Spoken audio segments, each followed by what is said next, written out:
नाव काढू नको तांदळाचे, केले मोदक लाल गव्हाचे, बाप्पा मोरया रे, बाप्पा मोरया रे.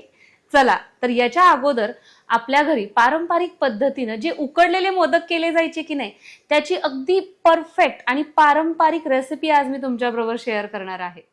ताटामध्ये आपण 2 कप गव्हाचं पीठ घेतलेलं आहे. हे पीठ अगोदरच आपण स्वच्छ चाळून घेतलं होतं. मीठ टाकून घ्यायचंय. आपण ज्यावेळेस मोदकासाठी पीठ मळत असतो ना, तर हे पीठ आपल्याला थोडंसं घट्टसर मळावं लागतं. त्यामुळे काय करायचं, थोड्या थोड्या पाण्याचा वापर करायचा आणि छान घट्टसर असं हे पीठ मळून घ्यायचं. त्या बघा, तुम्ही बघताय छान घट्टसर असं हे पीठ आपण मळून घेतलेलं आहे आणि साधारण एक 15 मिनिट तरी हे पीठ भिजणं गरजेचं आहे. अशा पद्धतीचं आपलं पीठ तयार झालंय. आज आपण अगदी ऑथेंटिक असे हे मोदक करतोय, तर त्यामुळे ना याला खूप जास्त साहित्य लागत नाही. इथं मी अर्धा चमचा ही खसखस घेतलेली आहे, भाजून घ्यायची आपल्याला. भाजलेली खसखस एका प्लेटमध्ये काढून घेऊयात.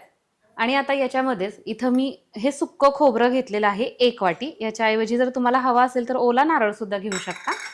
आणि अगदी हलका असा आपल्याला गरम करायचं आहे. खोबरं आपल्याला खूप जास्त भाजायचं नाहीये. हलका असा याचा रंग बदलला आणि थोडंसं हे कडक झालं ना की आपल्याला गॅस बंद करायचा आहे. काढून घेऊया. आता आपण काय करणार आहोत, याच्यामध्ये आपल्याला गूळ मिक्स करायचा आहे. तर त्याच्यामुळे हे खोबरं पूर्णपणे थंड करून घेणार आहेत. खोबरं पूर्णपणे थंड झालेलं आहे. आता याच्यामध्ये आपल्याला गूळ टाकायचा आहे. तर इथं मी 1 वाटी खोबऱ्यासाठी अर्धा वाटी गूळ घेतलेला आहे आणि हा गूळ आपण खिसून घेतलेला आहे. म्हणजे काय होतं, व्यवस्थित असं हे एकत्रित होतं. आपण हे गूळ आणि खोबरं खसखस व्यवस्थित एकत्रित केलेले. याच्यामध्ये विलायचीची पावडर टाकून घेऊयात. परत एकदा हे मिक्स करूया आणि आपलं झटपट आणि तेवढंच स्वादिष्ट, तेवढंच पौष्टिक असं हे सारण तयार झालंय. आता एवढ्या वेळेमध्ये आपलं पीठ छान अशा पद्धतीनं मुरलेलं आहे, भिजलेलं आहे. तुम्ही अगोदर पीठ मळल्यानंतर बघितलं असेल की याच्यावरती थोड्याशा रेषा होत्या, पण आता हे असं थोडंसं मळून घेतलं ना, चांगलं मऊसूद होत आहे. आता आपण काय करणार आहोत, पहिलं काय करायचे माहितीये का, हे जे मोदक आहेत ना ते खूप मोठे मोठे करायचे, पण आपण तेवढ्या साईजचे करणार नाहीयेत. आपण आपली रेग्युलर जी साईज आहे त्याच पद्धतीनं हे मोदक करतोय.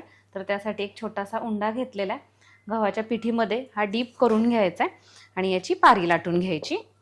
ज्यावेळेस आपण मोदक उकडतो त्यावेळेस आहे ना त्यातला गूळ असा थोडासा बाहेर येतो. त्यामुळे ही पारी लाटताना खूप जास्त पातळ लाटायची नाही आणि खूपही प्रमाणापेक्षा आपल्याला जाड ठेवायची नाहीये, पण हलकी अशी जाड राहू द्यायची आहे.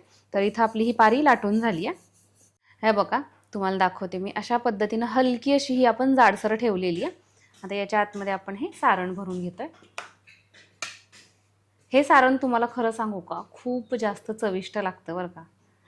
आणि हे अगोदर आपण करून ठेवलं की नाही, मग ऐन वेळेस कधीही आपण मोदक करू शकतो. आणि रेग्युलरपणे आपण ज्या पद्धतीनं मोदक तयार करतो की नाही, तशा पद्धतीने करून घेऊया.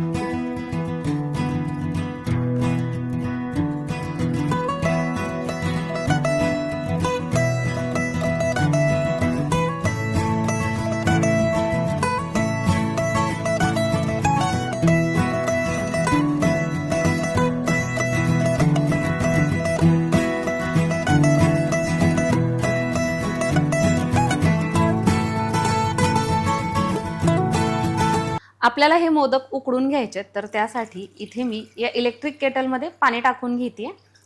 केटल ऑन करूयात. स्टीमिंगचं पॉट आहे, त्याला तेल तूप काहीही लावू शकता किंवा खाली बटर पेपर टाकला तरीही चालेल. आणि त्यामध्ये आपण आपले हे मोदक ठेवून घेतोय.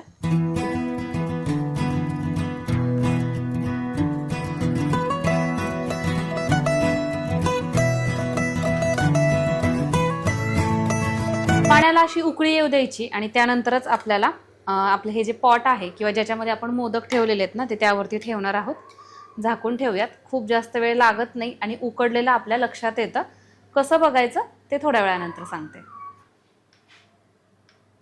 साधारण एक 5 ते 6 मिनिट झालेत आणि तुम्ही बघताय वरची जी पारी आहे ना ती ट्रान्सपरंट दिसते. सोबतच वरचा हा जो शेंडा आहे की नाही, तो सुद्धा असा चमकतो, शाईन करतो किंवा ट्रान्सपरंट दिसतो.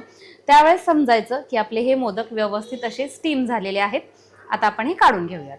तुम्हाला सुद्धा माझ्याप्रमाणे जर अगारोच्या या इलेक्ट्रिक केटलची लिंक हवी असेल तर डिस्क्रिप्शनमध्ये दिलेली आहे, चेक करू शकता.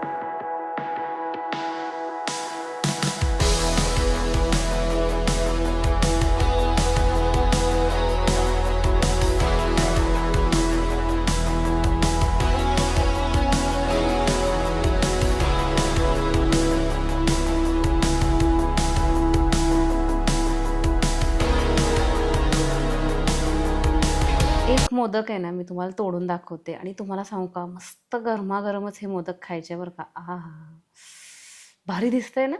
बघताच तोंडाला पाणी आलं ना, माझ्या तर आलं बाबा. चला मग, आता गणपती बाप्पा यायचे म्हटल्यानंतर 10 दिवस आपल्याला 10 वेगवेगळ्या प्रकारचे मोदक करायचे. तर त्यामध्ये हा मोदक नक्की विश लिस्ट करून ठेवा. गणपती बाप्पाला हा अतिशय आवडतो. परत भेटूयात अशाच छान छान नवनवीन सोप्यातल्या सोप्या आणि पारंपरिक रेसिपी सहित. तोपर्यंत बाय.